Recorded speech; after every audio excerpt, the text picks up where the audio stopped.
앞으로 3주간 크리스마스까지요, 예수님의 탄생에 관한 이야기를 함께 보면서 우리 말씀을 함께 나누기 원하는데, 오늘 첫 번째로 임마누엘 예수님이란 제목으로 함께 말씀을 나누기 원합니다.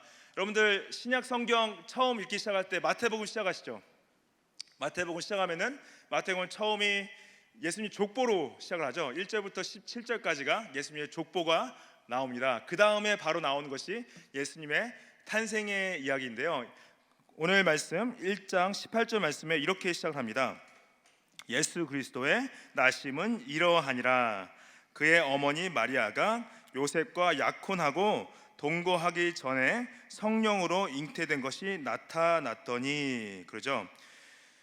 그래서 예수님의 족보를 설명한 다음에 예수님의 나심을 설명하는데, 특별히 여기서 마리아가 요셉과 약혼했다 말하는데요, 지금 이 약혼이 영어로 보면 betrothed 이렇게 써 있는데, 저희가 생각하는 약혼과 약간 개념이 좀 다릅니다. 저희가 생각하는 약혼은 그냥 결혼 전에 그 약속 정도로 생각하는데, 당시 유대인들이 생각한 약혼은 결혼과 같은 무게를 가지고 있었어요. 그래서 결혼 관계가 다름없는 것이 약혼이었고, 근데 가장 큰 차이는 뭐냐면은 1년 정도 지나기 전까지는 함께 잠을 잘 수가 없었습니다. 함께 동침을 할 수가 없었고 성관계를 맺을 수가 없었어요. 그래서 법적으로는 결혼 관계지만은 약혼 관계상에선 1년 정도는 같이 잠을 잘 수가 없었는데, 여기서 약혼하는 기간 가운데 만약에 그 파혼을 하기 원하면은 법적으로 이제 가장 큰 이유는 간음을 했을 때, 바람을 폈을 때 이 파혼할 수 있는 이유를 줬고, 간음한 사람은 이 구약 법을 통해서 봤을 때 죽임을 당하는 굉장히 심한 이 처벌을 가지고 있었는데요, 여기서 저희가 보듯이 약혼을 하는 기간 동안에 이 요셉과 마리아가 함께 동침하지 않았는데 마리아가 임신을 하게 된 거죠. 임신하게 돼서 임신한 이유를 보시면은 성령으로 잉태했다. 성령으로 잉태한 것이 왜 중요할까요? 예수님께서 왜 그냥 요셉하고 마리아 통해서 나지 않으시고 왜 성령으로 잉태하셨을까요? 뭐 여러 가지 가장 이유들이 있지만은 가장 중요한 이유는요, 원죄에 있습니다. 원죄는 뭐냐면은 우리가 생명이 태어나려면은 아버지의 세포와 엄마의 세포가 만나야 돼요. 그렇죠? 그러니까 이때는 이제 지금은 물론 의학 기술이 발달돼서 그것이 꼭 성관계를 맺지 않아도 아이가 생겨날 수 있죠. 근데 어찌 됐든 엄마 세포와 아빠 세포가 만나야지 아기가 생겨날 수 있어요. 그래서 이 남자와 여자가 만나서 관계를 통해서 아이가 생겨났을 때 신학적으로 어떠한 의미를 가지고 있냐? 원죄가 전가가 됩니다. 그래서 기독교는 모든 사람이 죄를 가지고 태어난다 말해요. 그래서 아기가 물론 태어났을 때 굉장히 순수해 보이고 깨끗해 보이고 하지만은 아이도 죄를 가지고 태어나는 거예요. 다른 종교는 인간이 죄를 가지고 태어나지 않는다 가르치는 종교들이 있습니다. 대표적으로 이제 무슬림 분들이 죄를 가지고 태어나지 않고 죄를 범했을 때만 죄인이 된다 말합니다. 근데 기독교는 죄가 전가가 된다고 그래요. 원죄가 전가된다. 그래서 우리 모두가 죄인으로 태어난다고 말씀하시는데, 성령으로 잉태한다는 가장 큰 의미는 뭡니까? 그러면은 예수님께서 이러한 자연적인 과정을 통해서 생겨난 존재가 아니라 신적인 간섭을 통해서 생겨난 존재이다. 근데 여자의 몸을 입고 태어났기 때문에 인간의 몸을 가지고 태어나신 거죠. 그래서 예수님이 왜 특별하시냐? 신성과 인성을 동시에 가지고 계시기 때문에 굉장히 특별하시고요, 성령으로 잉태한 가장 중요한 이유는 뭐냐? 죄가 없으신 상태에서 인간의 몸으로 태어나신 것입니다. 그래서 기독교가 왜 성령으로 잉태한 것을 왜 이렇게 중요하게 생각하냐? 우리는 죄를 가지고 태어났지만은 예수님께서는 죄를 가지고 태어나지 않으셨다. 이것이 굉장히 중요한 성경의 가르침이죠.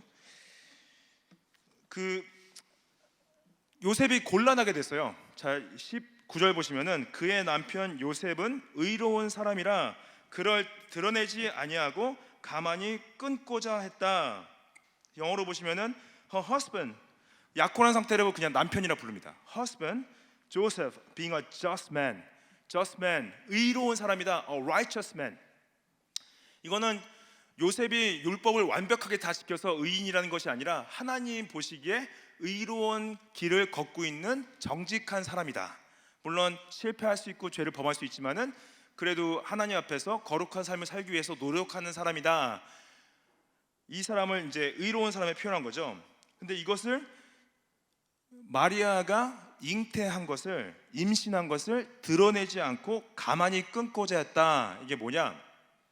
당시 이제 약혼을 한 상태에서 파혼을 하려면은 사람들 앞에서 증인이 최소 2-3명 있는 상태에서 우리는 약속을 깨고 파혼합니다. 그리고 약혼 증서를 써줬어요. 그러면 이제 사람들이 왜 파혼하냐 할 때 여러 가지 이유가 있었겠죠. 근데 여기서 마리아가 임신한 상태에서 파혼하는 것 자체는 마리아가 충분히 사람들에게 공격을 받을 수 있는 상태였죠. 마리아가 바람 폈나 보다, 간음했나 보다, 그래서 파혼 당했나 보다. 이걸 위험한 상태인 거예요. 그럼 마리아가 죽임을 당할 수 있는, 그래서 이걸 조용하게 해결하기 원했던 거죠. 근데 조용하게 해결하는 이유를 이게 신학자분들은 또 무엇을 생각하냐면은 마리아가 이 성령으로 임신한 것 자체를 가장 먼저 요셉에게 알렸을 거라고 생각을 합니다. 왜냐? 법적으로 그분이 요셉이 남편이시고 남편에게 자신의 성적 순결함을 지키는 의무가 있었기 때문에 성적 순결함을 지키는 가운데 임신이 됐으니까 이것을 가장 먼저 알려야 될 사람이 요셉이었던 거죠. 요셉이 이제 들었어요. 마리아가 말했습니다. 요셉, 내가 임신을 했는데 이게 내가 다른 남자랑 잠을 자서 생긴 게 아니라 성령으로 생긴 거야. 요셉에게 무슨 생각이 들었을까요? 이게 도대체 그래? 그럴 수도 있겠지. 되게 당황스럽겠죠. 난감했겠죠. 이걸 내가 믿어줘야 되는데 마리아가 분명히 정직하게 나한테 말을 할 수도 있었을 텐데 내가 이거 어떻게 받아들여야 되지? 고민했을 거예요. 그렇죠? 고민하는 가운데 있었습니다. 그래서 최선의 방법은 뭐였냐? 이걸 조용하게 은밀하게 파혼을 하는 거였어요. 그래야지 마리아도 좀 위험에 빠지는 걸 좀 막을 수 있고 자신도 어떻게 보면 하나님 앞에서 정직하게 행해야 될 부분이 있기 때문에 이것이 최선이라고 생각하고 있었습니다. 자, 이때 이 고민 가운데 있을 때 하나님께서 요셉에게 천사를 보내십니다. 20절 말씀에 이를 생각할 때에 주의 사자가 현몽하여 이르되 다윗의 자손 요셉아, 내 아내 마리아 데려오기를 무서워하지 말라. 그에게 잉태된 자는 성령으로 된 것이라. 그래요. 요셉이 만약에 이 천사가 나타나지 않았으면은 분명히 이 결혼을 파혼하고 각자의 길을 조용히 가게 했을 것입니다. 근데 하나님께서 이걸 가만히 두지 않으셨던 거죠. 정말 적절한 때에, 꼭 필요한 때에 자신의 메신저, 자신의 뜻의 전달자인 천사를 보내셔서 꿈에 나타나게 하신 거예요. 이 꿈에서 말하기를 요셉아, 마리아를 아내로 데려오는 것을 무서워하지 말라 하고 안심을 시켜주신 거죠. 여기서 요셉에게 표현한 이 다윗의 자손이라는 표현이 있죠. 이것이 굉장히 중요합니다. 다윗의 자손, 이것이 마태복음에 나오는 그 족보와 연결되어 있죠. 예수님의 족보가 아브라함으로부터 시작해서 다윗 왕을 지나 그 왕 라인에 있는데 그 왕 라인에 요셉이 있던 거예요. 여러분들 조선의 왕이 누구였? 왕가가 어느 나라, 어느 시였죠? 어느 성이었죠? 전주 이씨죠. 이성계 왕이 이제 조선을 건국하고 전주 이씨, 전주 이씨인데 유명한 분들 중에 전주 이씨가 많습니다. 예를 들어서 그 SM의 대표인 이수만 씨도 전주 이씨고요. 그 영화 배우 이정재 씨도 전주 이씨고. 그분은 이제 전주 이씨야 그러면 뭐예요? 왕의 라인인 거예요. 왕의 라인. 그래서 이제 우리 가문은 왕족이야. 뭐 그렇게 말을 안 하고 다니겠지만은, 근데 이제 그게 많이 자손이 많아지면서 그런 얘기는 뭐 많이 하진 않죠. 근데 당시 누가 요셉한테 다윗의 자손 그러면 굉장히 영광스러운 거였어요. 아, 그렇지, 나는 다 왕가의 라인이지. 근데 이게 뭐냐? 하나님께서 그 다윗의 왕의 라인을 통해서 메시아를 보내시겠다 약속하신 거죠. 그 약속을 이루는 데 있어서 특별히 이 천사가 요셉에게 다윗의 자손, 왕의 라인, 그것을 말해준 것이 이 전의 족보와 연결이 되어 있는 것이죠. 굉장히 특별한 표현입니다. 그래서 만약에 요셉이 조용하게 그냥 파혼을 시켰다? 그러면은 예수님은 법적인 아버지가 없이 태어나게 되는 거예요. 법적인 아버지인 요셉은 왕가의 라인이었고, 예수님은 성령으로 잉태하긴 했지만은 법적으로 왕가의 자손으로 오신 거죠. 그래서 이것은 하나님의 계획 가운데 굉장히 중요한 부분이었죠. 저는 이제 이 천사가 요셉한테 마리아를 데려오기를 무서워하지 말라 그래요. 무서워하지 말라. Do not fear to take Mary as your wife. 왜 무서워하지 말라 그러냐? 왜냐면 무서워했다는 건 뭐냐면은 그 요셉 안에 지금 무서움이 있다는 건데, 이 무서움을 좀 오해하지 말으셔야 될 게, 요셉의 무서움이 내가 마리아를 아내로 취하면은 사람들이 나를 공격하겠지, 사람들이 나를 오해하겠지, 가늠한 여자를 데리고 살겠지, 산다고 나를 공격하겠지라는 그런 두려움이 아닙니다. 여기서 말하는 두려움은 뭐냐면은 하나님이 자신의 구원 계획을 이루어 가시는데 자신을 사용하시는 거에 대한 두려움인 거예요. 천사가 자신의 꿈에 나타났어. 이 두려움은 awe, reverence, a fear of God, 하나님의 간섭하심, divine intervention에 대한 그 두려움인 거예요. 그래서 두려워하지 마, 괜찮아, 하나님이 너와 함께 하시고 마리아를 너의 아내로 데리고 와, 괜찮아, 이렇게 말씀하시는 거죠. 그래서 요셉이 어떻게 합니까? 마리아와 팔이 파혼하지 않고 마리아와 함께 가죠. 여기서 이제 결정적으로 이 천사가 요셉에게 3번 나타나는 거 아세요?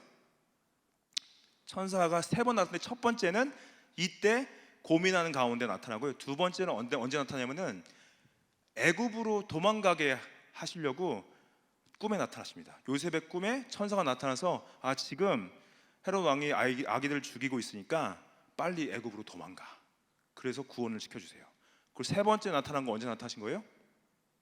3번째는 이제 다시 고향인 나사렛으로 돌아와 할 때 또 꿈에 나타나셔서 천사가 요셉에게 말을 합니다.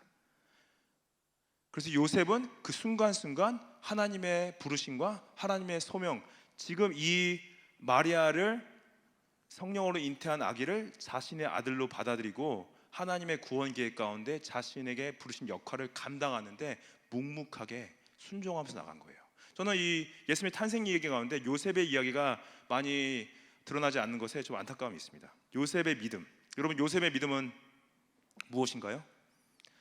지금 이때는 자신이 받아들이기에 어려운 상황 가운데 있어서 자신의 이성과 지식을 뛰어넘는 하나님의 그 초자연적인 구원 계획 가운데 자신의 삶을 드린 거예요. 그 믿음을 가지고 순종했다는 거죠. 여러분들, 저는 여러분들이 이런 요셉의 믿음이 있으면 좋겠습니다. 우리 교회가 이러한 믿음이 있으면 좋겠습니다. 우리의 이성과 우리의 지식을 뛰어넘는 하나님의 구원 계획을 받아들이고 믿음의 모험을 했으면 좋겠습니다. 주님께서 그러한 사람들을 사용하세요. 요셉의 믿음을 가지십시오. 제가 두 번째 예수님의 그 탄생에 있어서 말씀드리고 싶은 부분은, 예수님의 이 임마누엘 탄생이 자기 백성을 죄에서 구원하시려 오셨다는 거죠. 21절 말씀 보시면은 아들을 낳으리니 그 이름을 예수라 하라. 이는 그가 자기 백성을 그들의 죄에서 구원할 자이심이라. 그래서 천사가 아내를 취해 그러고 나서 이름을 줘요. 아기의 이름을 이렇게 져라. 근데 여러분들, 유대인들의 그 전통에 있어서 아기들의 이름은 부모가 질 수 있는 권리가 있었습니다. 그래서 누가복음 처음 보시면은 그 사가랴가 자신의 아들 요한의 이름을 이제 짓게 되죠. 그 요한의 이름도 나중에 이제 입을 뜨게 되면서 짓게 되는데, 당시 부모들이 아기들의 이름을 짓는 것은 그 권리가 부모에게 있기 때문에 그랬던 거죠. 근데 유대인들, 특별히 남자 아이들은 태어나면은 8일이 지난 이후에 할례를 줘요. 그 할례는 이제 하나님의 언약 백성에 대한 증표였는데, 할례를 준 다음에 그 다음에 이름을 줬습니다. 그 8일 동안은 거의 아기들이 이름이 없으시네요. 그래서 할례를 받은 이후에 이름을 짓게 되는데, 잘 보십시오. 지금 예수님이요, 이름이 할례를 받은 이후에 이름이 주어지지 않고 태어나시기 전에 이름이 주어지게 돼요. 이것은 하나님께서 요셉이 아버지 됨을 무시하는 것이 아닙니다. 아버지의 권리를 못하게 하시는 게 아니에요. 이건 무슨 의미를 가지고 있냐? 예수님의 아버지가 하나님 되시는 거예요. 자신이 아버지 되심을 드러내시기 위해서 태어나시기 전에 자신이 이름을 주신 겁니다. 근데 놀랍게도 이 예수라는 이름 자체가요, 굉장히 흔한 이름이에요. 유대인들 사이에서. 이게 왜 흔하냐? 예수라는 단어, 이제 한국말로 예수지만은 예수스라는 단어 자체는 헬라어입니다. 그리스 언어인데, 그 그리스 언어 이제 그 그리스 언어 예수스가 구약의 여호수아랑 같은 말이에요. 그래서 히브리어는 제슈아. 그래서 히브리어는 제슈아. 그래서 그 조슈아의 이름의 뜻은 뭐냐? 여호와가 구원하신다. The Lord saves. 굉장히 좋은 의미죠. 그래서 그 조슈아 이름을 유대인들이 많이 썼어요. 굉장히 흔한 이름인데, 그 이름을 여호와가 구원하신다라는 그 이름을 하나님께서 자신의 아들이신 예수께 직접 지어주시는 거죠. 그리스도는 뭡니까? 그리스도는 그 메시아의 명칭이에요. 타이틀. 그래서 제가 예전에도 설명드린 적 있지만은, 예를 들어서 미국의 대통령 프레지던트 바이든 할 때 그 프레지던트는 타이틀이고 바이든은 이제 이름이죠. 그래서 크라이스트 지저스, 그리스도 예수 할 때 그리스도는 타이틀인데, 그리스도는 무슨 의미를 가지고 있냐? 기름 부음 받은 자라는 의미를 가지고 있습니다. 이 기름 부음 받은 자는 메시아이고, 기름 부음 받은 왕이시고, 기름 부음 받은 제사장이시고, 기름 부음 받은 구원자 되신다. 그래서 anointed one, 그리스도 예수. 그래서 메시아 예수 이렇게 말씀하시는 거예요. 그 이름을 주셨죠. 그가 자기 백성을 그들의 죄에서 구원할 자다. 그래서 구원할 자다 할 때 그 헬라어 원어는 소소라는 단어입니다. 이 소소라는 단어가 구원을 하는데 무엇으로부터 구원하냐? 큰 자연재해 가운데서 구원한다는 의미도 가지고 있고요. 그 다음에 전쟁 중에 구원한다는 의미를 가지고 있고, 정치적 억압 가운데서도 구원한다는 의미를 가지고 있고, 죽을 질병과 아픔으로부터 구원한다는 의미를 가지고 있습니다. 근데 여기서 말하는 그 소소, 특별히 예수님을 향해서 표현했던 이 설명에 있어서의 소소는 뭐냐? 죄로 인한 심판으로부터 구원을 의미합니다. 당시 유대인들이 원했던 구원은 무엇이냐? 유대인들이 메시아를 열망하고 기다리고 있었어요. They were waiting for Messiah. 근데 무엇으로부터 구원이냐면요, 정치적 억압으로부터 구원할 정치적 메시아를 기다리고 있었습니다. 당시 로마가 이스라엘을 압제하고 있었죠. 로마 황제가 이스라엘을 압제하고 있었는데, 유대인들은 기도했어요. 하나님, 우리를 이 로마 황제의 압제로부터 정치적으로 구원할 정치적 메시아를 우리한테 보내주십시오. 그러고 있었어요. 근데 예수님은 그들이 원하는 메시아가 아니었죠. 예수님은 이들을 죄로부터 구원할 메시아였다는 거죠.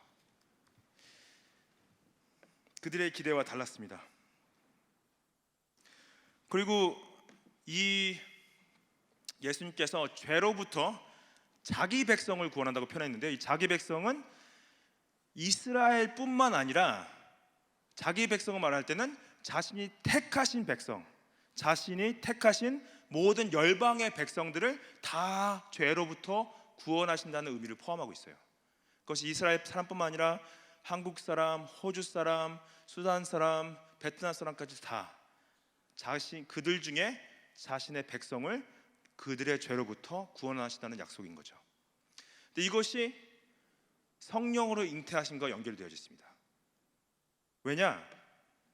죄 없으신 분이 죄인들을 위해서 대신 죽음으로 말미암아 죄값을 치러 주시고 우리를 구속하여 구원하시는 것이 복음입니다. 저도 죄인이고 여러분도 죄인이죠. 제가 여러분들의 죄를 위해서 1000번 만번 죽는다 할지라도 여러분들의 죄가 해결되지는 않습니다.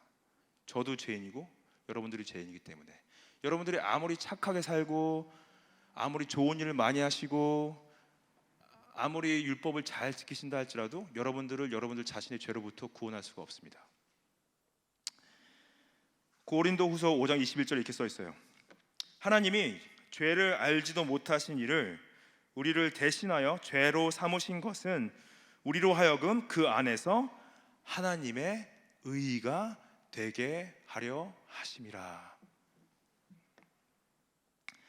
죄를 알지 못하신 이가 누구냐? 죄가 없으신 예수 그리스도예요. 예수 그리스도를 우리를 대신해서 죄 삼으셨다. 우리를 대신해서 우리가 치러야 될 죄값을 예수님께서 대신 치러주시고 우리가 받아야 될 심판을 예수님께서 대신 받으심으로 말미암아 우리를 하나님의 의로 만드셨다.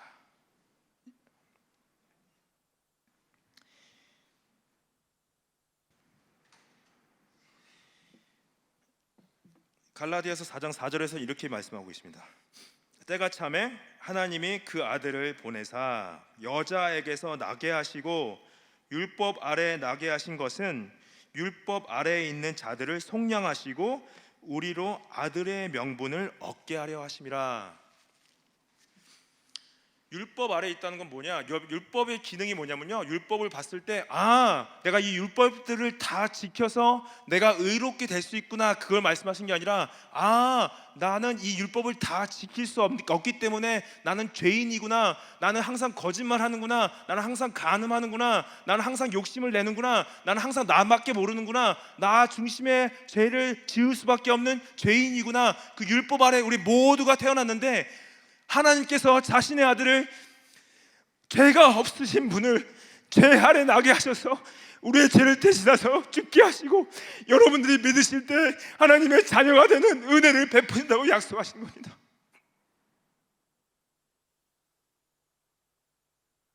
우리를 그분을 믿을 때 하나님의 아들 되게 하시고 하나님의 딸 되게 하시는 은혜를 주신 것이요, 예수님께서 성령으로 잉태하신 이유입니다.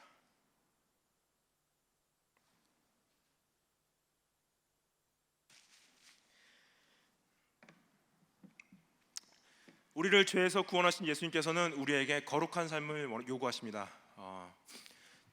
내가 죄인임을 알고 예수님께서 나의 죄를 용서하셨음을 아는데 계속 죄를 범하고 있다? 그러면 예수 그리스도의 십자가를 모독하는 거예요. 예수님의 십자가의 죽음을 무시하는 거예요. 예수님의 은혜를 남용하는 거예요.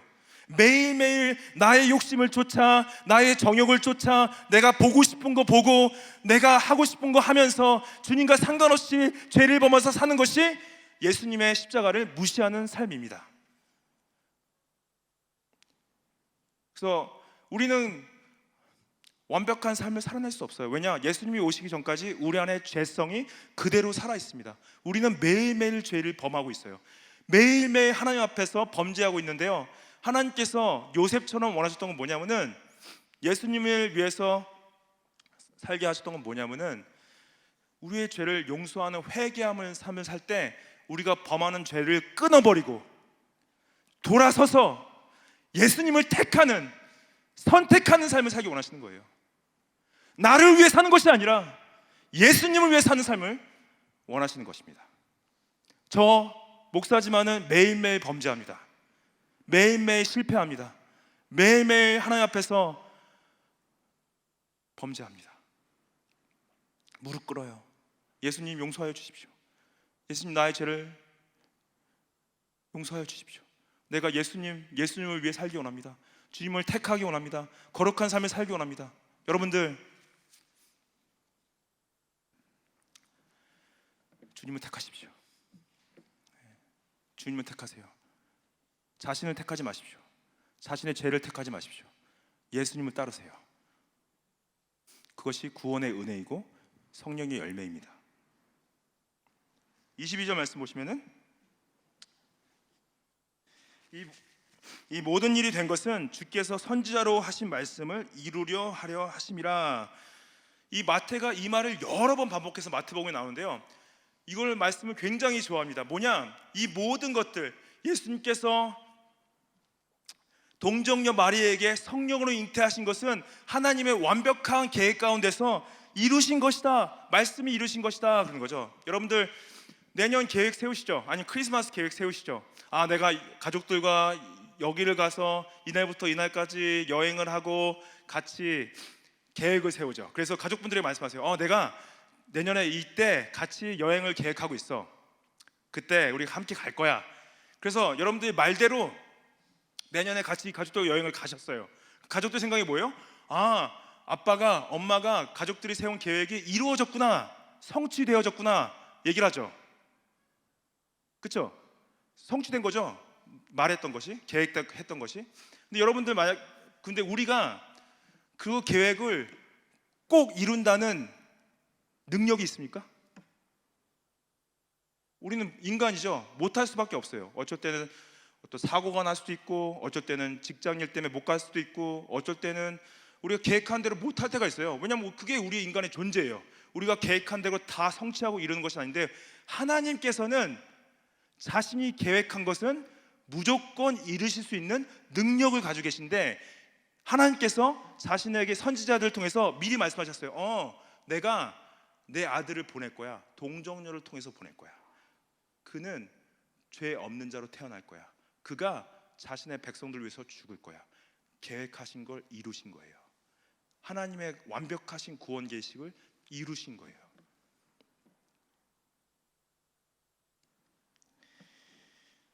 그래서 23절 말씀 보시면은, 보라, 처녀가 잉태하여 아들을 낳을 것이요 그의 이름을 임마누엘이라 하리라 하셨으니, 이를 번역한즉 하나님이 우리와 함께 계시니라. 이것은 이사야 선지자가 이사야 선지서 7장 14절과 8장 10절에 예언하신 말씀입니다. 예수님이 오시기 전 600년 전에 하신 이 예언을 예수님께서 오셔서 성취하시는데, 이것이 하나님이 이루셨다는 거죠. 함께, 마누, 우리와, 엘, 하나님, 임마누엘, 하나님이 우리와 함께 하시다. 하나님이 우리와 함께 하시다. God with us. 이것을 예수님께서 성육신 하심으로 인간과 함께 하신 것을 드러내셨어요. 근데 여러분들 중요한 건 뭔지 아십니까? 예수님께서 성령으로 잉태하셔서 이 땅에 오셨을 때뿐만 아니라 자신의 백성들과 끝까지 함께 하신다고 약속하십니다. 마태복음 28장 20절 말씀에 마태복음이 이렇게 맞춰요. 마태복음의 마지막 말씀입니다. 내가 너에게 분부한 모든 것을 가르쳐 지키게 하라. 볼지어다 내가 세상 끝날까지 너희와 항상 함께 있으리로다 하시니라. Behold, I am with you always to the end of the age. 예수님은 죽으시고 부활하시고 승천하셔서 하나님의 보좌 우편에 앉아 계신데 어떻게 나와 함께 하시나요? 어떻게 함께 하시나요? 예수님께서는 성령으로 함께 하십니다. 요한복음 14장 16절 말씀에 내가 아버지께 구하겠으니 그가 또 다른 보혜사를 너희에게 주사 영원토록 너희와 함께 있게 하리니 그는 진리의 영이라. 그는 능히 그를 받지 못하나니 이는 그를 보지도 못하고 알지도 못함이라. 그러나 너희는 그를 아나니 그는 너희와 함께 거하시며 또 너희 속에 계시겠음이라. 예수님께서 이 말씀을 약속하시고 성령께서 오순절날 다락방에서 기도하던 초대교회 제자들에게 임하십니다. 그리고 그 후로 예수님을 믿는 모든 하나님 백성들 가운데 마음 가운데 자정하셔서 예수님이 끝까지 성령을 통해 함께 하신다고 약속을 하십니다. 여러분들 혼자 있다 느낄 때 있죠? 아무도 나와 함께 하는 것 같지 않고, 모든 사람이 다 나를 미워하는 것 같고, 아무도 내 편을 들어주지 않고, 나는 이 삶을 나 혼자서 해결해야 될 것 같고, 나 혼자서 살아내야 될 것 같고. 근데 여러분들 그거 아십니까? 예수님을 믿으신다면은 그분이 여러분과 함께 하세요. 그 누구도 여러분들과 함께 하지 않을 때 예수님께서는 여러분과 함께 하고 계십니다. 예수님이 나와 함께 하신다, 성령께서 내 안에 계신다가 결국에는 우리로 그것을 알 때 여러분들 혼자 계실 때 범하는 죄를 범하지 않게 될 수 있어요. 혼자 계실 때 낭비하는 그 모든 시간들을 낭비하지 않게 될 수 있습니다. 또 중요한 건 뭐냐? 내가 가장 힘들고 어렵고 가장 외롭고 가장 난처하고 가장 곤란할 때 예수님만은 나를 버리지 않으시고 나와 함께하고 계신다.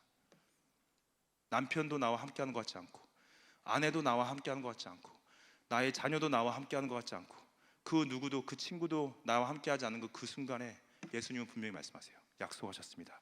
내가 너와 함께한다. 이거는 죽음으로 끝나는 것이 아닙니다.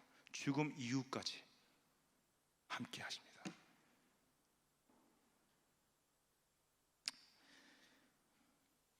예수님 믿으십시오. 예수님께서 여러분들 구원하십니다. 이 세상의 어떤 것도 여러분들 구원할 수 없습니다. 나 자신도 나를 구원할 수 없습니다. 예수님 따르세요. 그분에게 여러분들 삶을 드리십시오. 같이 우리 기도하는 시간을 가졌으면 좋겠습니다.